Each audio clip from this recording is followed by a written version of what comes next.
Habakkuk was a prophet. He lived in a difficult time for Judah. The nation was filled with wickedness. He saw injustice everywhere. It troubled him greatly.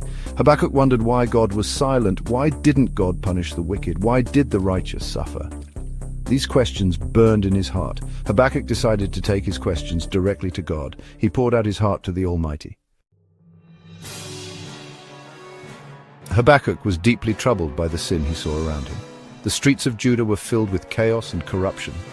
Everywhere he looked, there was evidence of moral decay and societal breakdown. There was violence in the streets.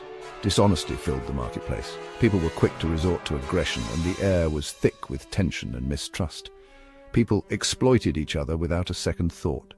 Greed and selfishness seemed to rule the day, and the weak and vulnerable were left to fend for themselves. He cried out to God, "How long, Lord, must I call for help, but you do not listen? Why do you make me look at injustice? Why do you tolerate wrongdoing?"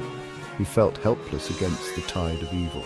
The weight of the world's sins pressed heavily on his heart, and he struggled to understand why God seemed silent. Habakkuk believed God was just. He had faith that God was righteous and that he cared deeply for his people.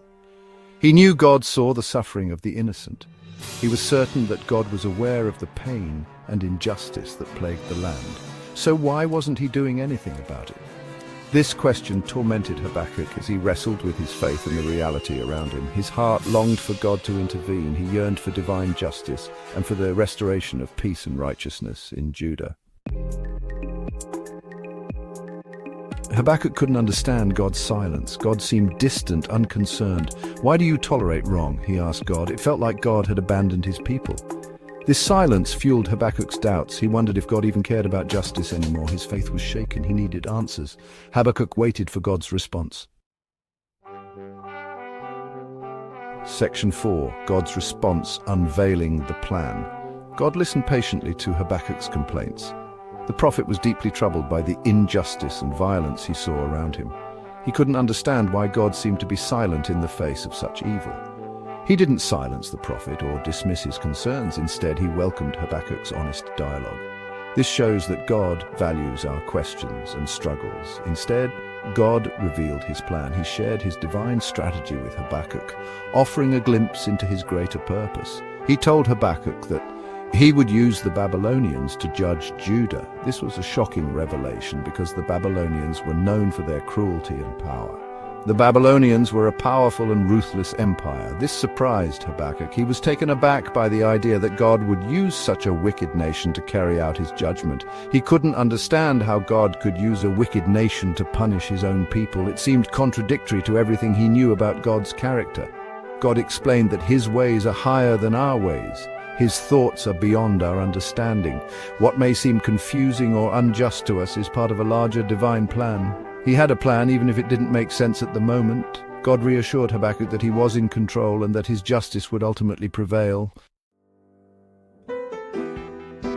Section 5. Habakkuk's transformation from doubt to faith. The journey of Habakkuk is a profound narrative of moving from uncertainty to unwavering belief. It begins with a man deeply troubled by the injustices he sees around him, questioning the very nature of divine justice. God's response challenged Habakkuk's understanding. He was confronted with the reality that God's ways are often beyond human comprehension, and this realization was both humbling and enlightening. He realized he couldn't always comprehend God's ways. This acknowledgement was a turning point, leading him to a deeper faith and trust in God's ultimate plan. Even so, Habakkuk chose to trust God. Despite his initial doubts and questions, he embraced a faith that transcended his understanding. He learned that God is always in control.